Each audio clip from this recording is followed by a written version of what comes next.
Well, good morning, good evening, good night. Welcome to another episode of I Sure Hope It Was Worth Waking Up this early to do this.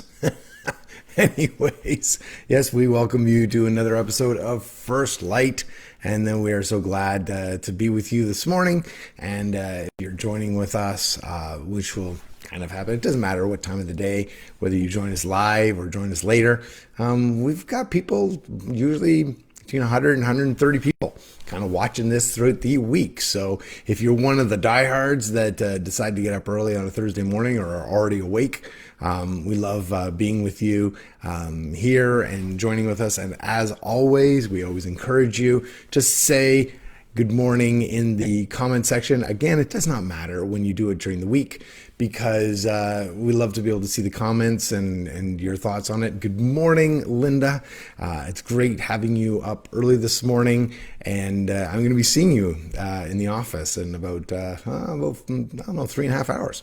But yeah, so like you're up and at 'em, and so I want to welcome. Good morning, Liz. Great having you as well. And this is really kind of a cool thing that we've been doing. I can't believe it. It's been now like over 2 years that we've been doing this, and it's just been an opportunity for us to get together every week and just talk about things. And so 2 years ago, we went through a number of books in the Bible. Last year, we went through our vision statement of pursuing the person and presence of God in us, through us, and around us. And then this year, we have started, well, I expect us to be finished, but we've started by going through the book of Romans. And I'm hoping, based on, well, I've got a lot of notes here today, so we'll see how far we go. But right now, it may be summer by the time we finish Romans. I'm not really quite sure, but Rome wasn't built in a day. I know that's kind of cheesy and whatnot. Good morning, Brenda. Great having you live with us this morning. Also letting you know that feel free to invite others. We have some new people, Ellen and Ian, that have joined our group now, but invite others to it to be a part of this. Good morning, Snoop Doug. Great having you with us, as well as Richard. Good morning. And also just to let you know that we've set this up now, not only, we've set it up as guides. So, I'm trying to figure this all out, but you can go in our guide section in here in the First Ave Church Online group, and that way you can actually go through the weeks if you've missed a week, and we can walk through those episodes there, as well as you'll hear in a moment there. I'll just be welcoming people to our podcast because we're planning on putting this on a podcast format as well. We're just waiting for a few more weeks to kind of have a chunk of them first. Good morning, Dina. Great having you join us this morning. That was a hilarious post that you put up that, January was a tough year. Absolutely. Good morning, Chris. Great having you with us as well. Oh, I thought I'd do the mug of the day. So kind of keeping in fashion here with the green, I wanted to let you know that we've been sponsored. We've been sponsored by Stanley. Stanley, and so my camo hunting thermos, and by sponsored I mean it was a gift from my wife for my birthday. But and just for those of you who may be a little worried that I talk about hunting, don't worry about it. Just the way I hunt, just imagine David Suzuki with a walking stick. It's pretty much what hunting is for me. But anyways, but yes, I can't see it there, Dina. I sure hope you're talking about the post. The mug, maybe. I don't know the mug or whatever it was. But anyways, but I've got tons to jump into. So let's take a moment. Let's just pray. And then we're going to jump right in because I don't know. This is a record amount that I'm going to try and get through today. So we'll see if it happens. But let's just pray. So God, I want to thank you for being with us today. I thank you for your love. I thank you that you do lead us every single day as a collective and as individuals. So I thank you that we can be together right now, even if it's virtually. And even if it's later on in the day or the week, God, I just pray your spirit would just speak over us in your name. Amen. Amen. Awesome. Well, yes. So, Dina, it's camouflaged. Oh, see, That's what happens. You are much more awake than I am. That's true. Wow, that was good. That was really good. Give a shout out to Dina for that joke. That was good. But anyways, want to welcome everybody from that are joining us on the podcast as well. We have this live conversation with people virtually, and so we're going through the book of Romans. And so I wanted to just kind of recap last week. Again, Paul's writing this to kind of merge Jews and Gentiles to kind of figure things out because they come from different perspectives and different belief systems and stuff. So last week we talked about the fact that sin is insatiable, that it will always look for a worse version of itself.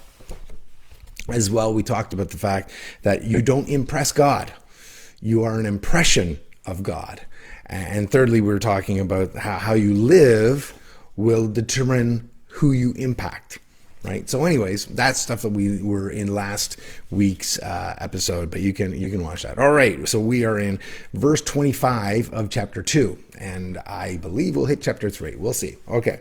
Anyways, verse 25, I read from the Christian Standard Bible, and it says this: circumcision benefits you if you observe the law.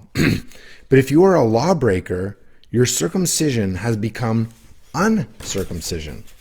So if an uncircumcised man keeps the law requirements, will not his uncircumcision be counted as circumcision? I'm going to let you know now.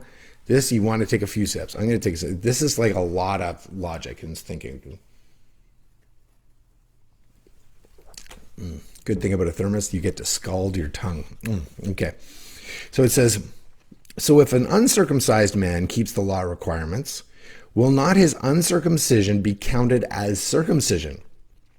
A man who is physically uncircumcised, but who keeps the law, will judge you who are a lawbreaker in spite of having the letter of the law and circumcision.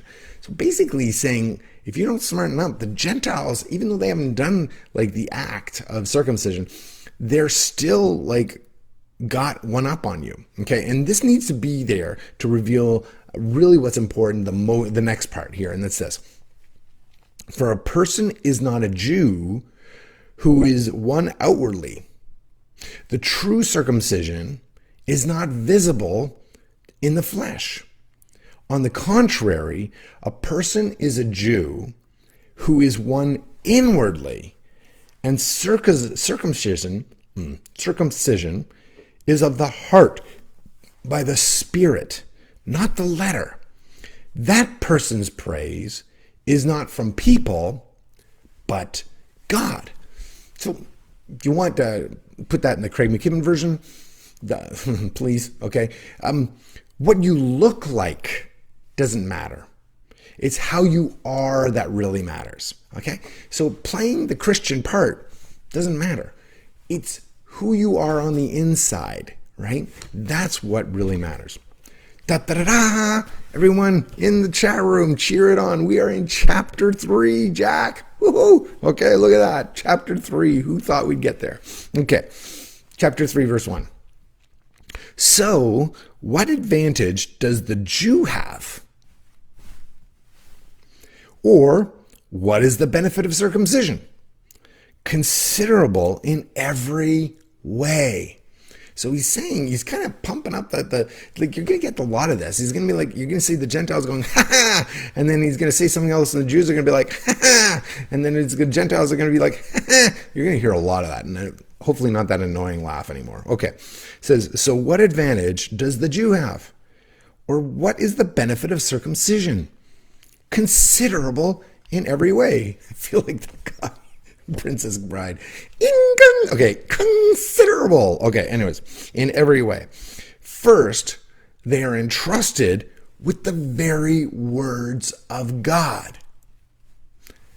If we didn't have the Jews, in the sense that they were set apart by God, God entrusted the words, his words, with them as a people. Okay, so I just got thinking about that. Are you thankful for the people who got you where you are today? I look at I wish I remembered her name. I got to talk to my mom and find out her name. Like, I remember this little dear lady as my Sunday school teacher as a kid. And I just remember her and telling me about the Bible and telling me the Bible stories. And I loved hearing the stories and this. And I thank God for them. I thank God I had an opportunity to see one of my, like a mentors. He's in a Richmond, or he's in Surrey now, in an elderly home. His name's Bert Lira. Oh my goodness, he changed my life, and so are you glad for the people who got you where you are today? Those who paved the way for you. Please find, even today, or if you're listening, find one of those people. I know Doug Stringers, who I'm going to send a message to, and those of you who know Doug, great. Those of you who don't, great. But I know him, and he changed my life. And so I'm going to send him a message today. I'm just thankful, very thankful. Verse 3, what then? If some were unfaithful, will their unfaithfulness nullify God's faithfulness? Absolutely not. Let God be true, even though everyone is a liar, as it is written, that you may be justified in your words and triumph when you judge. So here's what I'm saying. I said earlier, just make sure I say the words right here, that, get this here. Yeah. What you look like doesn't matter. It's how you are, how you act. Okay. That really matters here. And so understand this, how we act does not affect who God is. How we act has no bearing on who God is. Okay. Even though many times we can misrepresent him in our life choices, he never changes. So we can blow it and people go, well, I don't want to be a Christian because of that or whatever. He doesn't change. Okay. And even the view or how we represent him that may not be who he actually is, that doesn't change. His nature never changes. Okay. Anyways, you can put that in the chat room if you want as well. I feel like I say that often and no one does it, but that's okay. I'm with you anyways. Okay, let's keep going. I think we may do this. But if our unrighteousness highlights God's righteousness, what are we to say? I am using human arguments. That's what Paul says. I'm using human arguments. Is God unrighteous to inflict wrath? Absolutely not. Otherwise, how will God judge the world? I know some of you right now, you're probably taking a lot of coffee. I get it. This is a hardy book. Very, very, it's a letter, very, very deep. But here I want to get into this. He's basically saying that, I want to read that part again, because is God unrighteous to inflict wrath? Absolutely not. Otherwise, how would God judge the world? So it's one of people's biggest hangups, and it's in our title here. Well, if God is love, why is there this? Or if God is love, why is there war? Why is there suffering? Why is there death? Why is it? And you know what? It's a question that I don't think, personally, I don't think I've ever asked it in the sense of been from that perspective, but I certainly have had to wrestle through the idea of like, God, why do you allow some of these things to happen? Right? And then it says, God, if God is love, why do, I'll start to say with this will be my argument. Why do bad things happen? Well, define bad. Take a moment. What's bad? Okay. So if COVID is bad, which I think we would all say to some level that we've all suffered because of it. And some of you right now have been triggered and kind of went in a fetal position just by me using those 5 letters. But if COVID is bad, wouldn't sin be worse than that? So how far down the chain do we have to go on the idea of what is bad? See, God doesn't judge the world based on COVID, okay? He bases his judgment on sin. And I got thinking about this, that I can't think of something, we talked about it a little earlier, I can't really think of much worse than cancer. When you think about like suffering, death, again, we talked about it, it really is a lose-lose situation when cancer continues to live and thrive. It just destroys whatever in its path, right? So I can't think of much worse than cancer. Yet cancer is not even close to as bad as separation from God, right? And so people are using the wrong filters when they define what's good and what's bad. First off, we're defining what's good and what's bad. That's kind of not really the right place. Good morning, Jerry. Sorry, I just saw that there. But we don't get to define those filters of good and bad. So we put this in the chat room. If you're going to put anything in the chat room for right now, put this in for the people to read later. We don't write the rules. Okay? We don't write the rules. That's, we're working on a policy handbook right now at the church. And so we're going through all of these policies. We're writing those policies, but we have to do them that they align with the government, with the Employment Act. And so we don't get to write all of the rules. Thank you, Dina. That we don't get to write all the rules. Our rules even have to align with other people's rules. So we don't get to write the rules for sure. Okay. Verse 7 says this, but if by my lie, God's truth abounds to his glory, why am I also still being judged as a sinner? So he's saying, so if I sin and it shows his glory, why am I being judged? Aren't I just kind of revealing that? Okay, it goes on and says, and why not say, just as some people slanderously claim to say, or we say, sorry, okay, I need to rephrase that. And why not say, just as some people slanderously claim we say, let us do what is evil, so that good may come.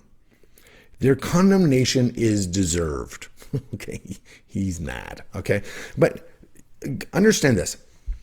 God, and put this in the chat room if you dare, God doesn't need us. God does not need us. He uses us. Big difference.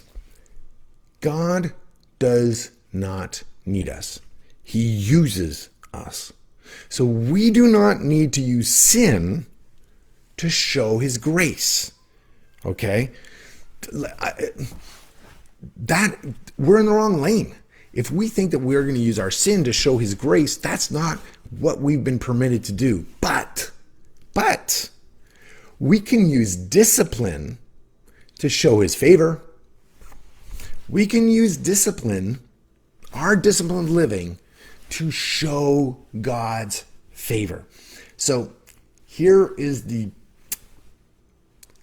CMV version, the Craig McKibben, not version, but the thought. Okay, so catch this here, is that discipline isn't seen at the starting block, it's seen at the finish line.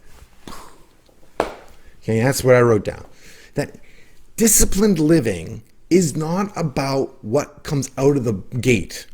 Okay? It is about what happens at the finish line. And the problem is that there's a lot of people out there, and I'll say it, that, like when we all sin. So the reality is, like, they almost sing that hymn, I was sinking deep in sin, like they almost just enjoy it or glorify it. No. By choosing to live a disciplined life, at the end of it all, I look at some of you in this room, and I am amazed at your lives. Seriously, amazed. I'm your pastor, and I'm just like, whew, they're rocking it, and you may be going, I don't feel like I'm even like doing half decent. No.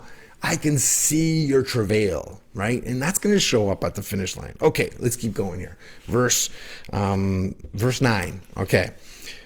What then? Are we any better off? Not at all. Okay. For we have already charged that both Jews and Greeks are all under sin. You're going to see where we're going to come up soon. We are all under sin. Verse 10 says, as it is written, there is no one righteous, not even one. Not even Dina, okay? There is no one who understands. There is no one who seeks God. All have turned away. All alike have become worthless. There is no one who does what is good, not even one. Okay? So here's what you need to know. Your goodness is not enough. Well, I've lived a good life. It's not enough because sin still exists. It still exists. And so what Paul is doing is he's not giving an excuse to the people to sin. It's actually a reproach to not sin. It is a push from him to tell people, don't be sinning instead, okay? He's saying to them, you can do good. You can. You can do good. I can do good. I can live a sinless life. I don't. Because what happens is in my attempts to always live a good life, it always grates against the sinful nature. And dependent on your discipline, on letting it in, then you will give in to sin. So it would be like, I don't know, I'm just thinking of myself, like it's like being surrounded by a bunch of Fudge-O cookies or something like that. I love Fudge-O cookies. Put your favorite cookie in there. And if you're like I don't like cookies, then put your favorite chips or something if you're salty or whatever. But the idea here is that if I was surrounded by, a bunch of Fudge-O cookies, I can live the rest of my life without eating those Fudge-O cookies. And every once in a while, I sneak one in. And then it's a bag or whatever, but like depending on, see, I'm just using that as an illustration to talk about what sin is like. So we can do good, but you do good by not doing evil. Okay. So it's not living a good life. It is repressing an evil life. It is holding back. It is disciplining the idea of an evil life. That's how we move forward. There is no one righteous, not even one. There you go. From Linda Stoddard, great woman of faith right there. And so, Linda, just want to say, I read your story. I can't wait to talk to you. Okay. So anyways, verse 13 says this. Okay. Their throat is an open grave. They deceive with their tongues. Viper's venom is under their lips. Their mouth is full of cursing and bitterness. Their feet are swift to shed blood. Ruin and wretchedness are in their paths, but the path of peace they have not known. Oh man, there's so much chocolate chip muffins. Oh, Liz, yes, those are delightful. Oh, okay. Anyways, and the Costco ones are big. Okay. Anyways, hear this. It sounds like so down in this thing. Their mouth is full of cursing and bitterness. Their feet are swift to shed blood. Ruin and wretchedness are in their paths. Here, catch. I don't know if you caught this. And the path of peace they have not known. So there's still a path of peace. There's still a path of peace. It still exists. In Matthew chapter 7, verse 13, 14 says, enter through the narrow gate. For the gate is wide and the road broad that leads to destruction. And there are many who go through it. How narrow, Jesus says, is the gate and difficult the road. It's difficult, yes, but it's doable. That leads to life, and few find it. It is possible. Okay, verse 14 or verse 18. There is no fear of God before their lies. We're stopping here. There's no fear of God before their eyes. And this is huge. I actually thought, to be honest, I thought of calling it this about fear, but I didn't even know we'd get here. So we got here. Good. It says there's no fear of God before their eyes. So my question to you is, and it's a very loaded question, do you fear God? And I know that just bringing up that phrase, do you fear God, brings maybe some mixed emotions, maybe some different thoughts from different people. And you go like, well, I'm supposed to enter his throne boldly. Like, so why should I fear him? Didn't the cross like take that away? And Lindsay, I fear God. Okay. So why should I fear him? He's supposed to be good, and he's supposed to accept us, and he's supposed to love us unconditionally. Yes, yes, yes. Okay? And that's not what I'm getting at. See, this is the problem. We put the emphasis on the wrong syllable here. So let me rephrase the question.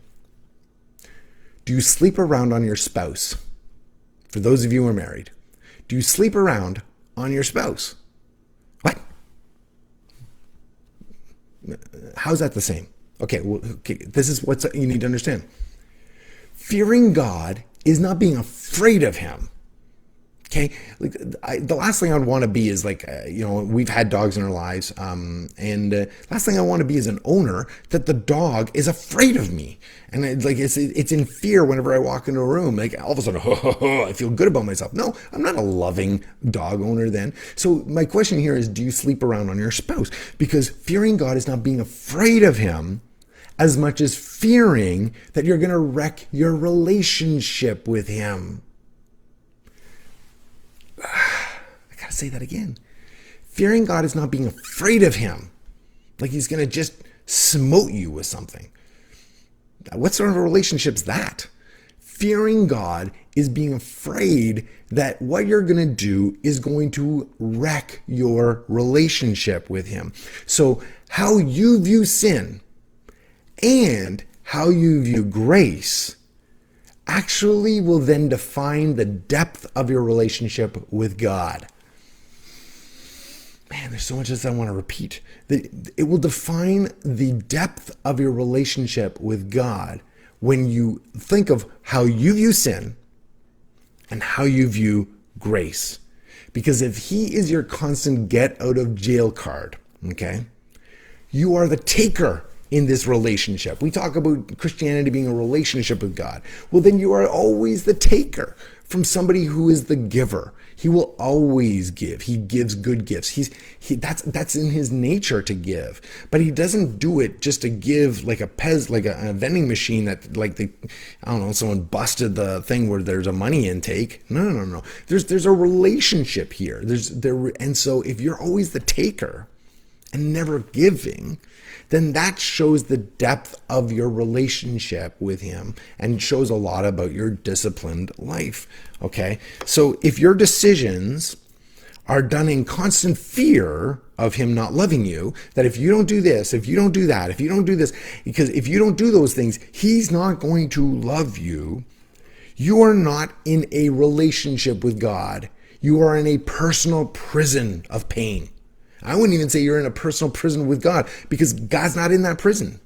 He's not in there. But if you are in this, every action is done in fear that somehow he will withdraw his love and his commitment and his covenant to you, then you have created this personal prison of pain that you are just surrounded with, instead of understanding that he wants to be on the adventure with you. He wants to take you on the adventure. And then you are in this place that your actions are done with that it will appease him. It's almost like Stockholm syndrome, that you kind of think like, okay, if you don't know what Stockholm syndrome is, and doesn't, oh my goodness, okay, well, we'll see where we're at. But the Stockholm syndrome idea is that, if a captor takes somebody captive, after a while, if the captor is not mean, then the captive actually mentally switches into thinking that that's affirmation or affection.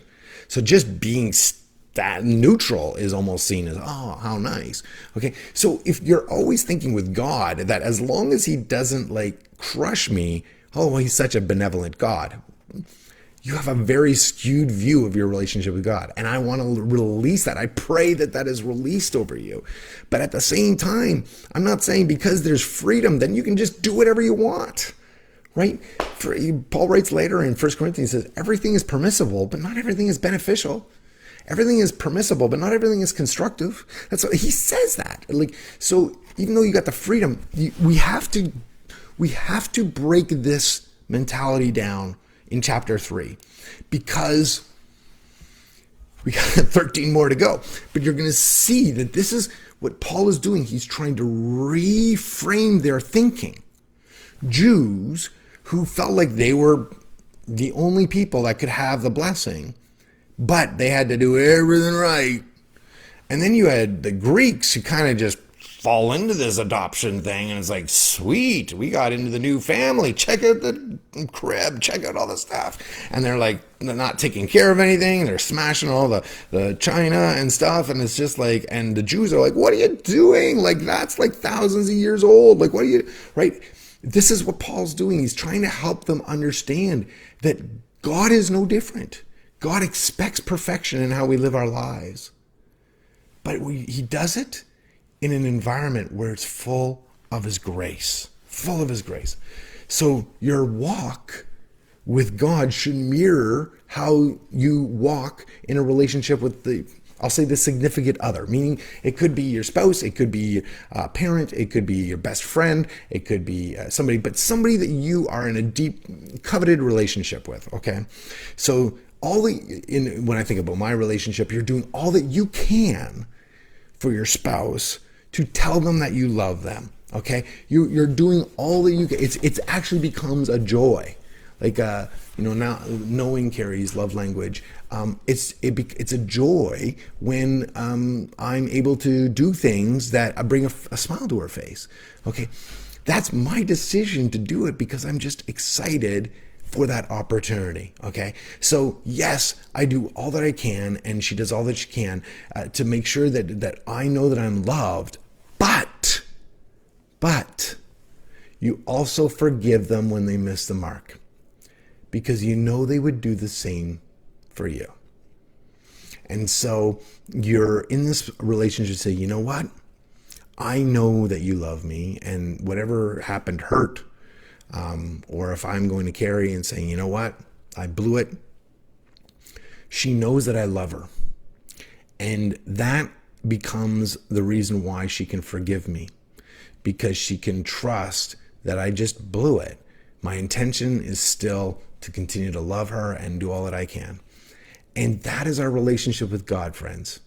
It's not to be a relationship based on fear, as in being afraid, but rather out of a fear or concern that the things that we do will then determine the depth of the relationship we have with God.